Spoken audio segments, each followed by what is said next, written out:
पंचपड़ा शिशु विकास विद्या मंदिर ने जन्माष्टमी पालित। पंचपड़ा शिशु विकास विद्या मंदिर ने श्रीकृष्ण जन्माष्टमी उत्सव आनंद उल्लास थी पालित जाइए। इथिरे समाजसेवी मिनर्भा पंडा, मुख्य अतिथि सांबादिक प्रशांत महांती, अवसर प्राप्त प्रधान शिक्षयित्री पुष्पलता पटेल, शिक्षक सुरेश बिसी, समाजसेवी सुनीता सिंह, सीआरसीसी सूरज पटेल प्रमुख सम्मानित अतिथि भावे जोग देथिले।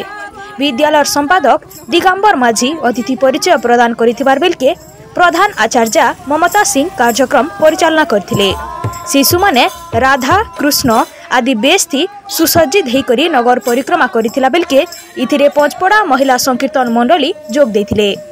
शिशु प्रारंभनु 8 श्रेणी जाक सबु छुआ माने नै करी 4 पर्याय ने छुआ मानकर कौतुक बेश, गीता पाठ और हनुमान चालीसा आदि भिन्न भिन्न प्रकार प्रतियोगिता करा जायथिला। ई अवसर ने शिशु मानकर माँ मान को नहीं करी गोटे स्वतंत्र रंगोली प्रतियोगिता करा जायथिला।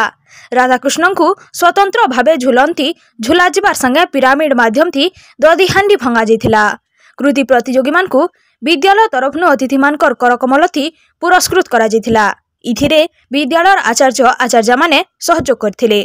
शेष के आचार्य मंदाकिनी माकर धन्यवाद अर्पण करथिले। ब्यूरो रिपोर्ट दहना टीवी।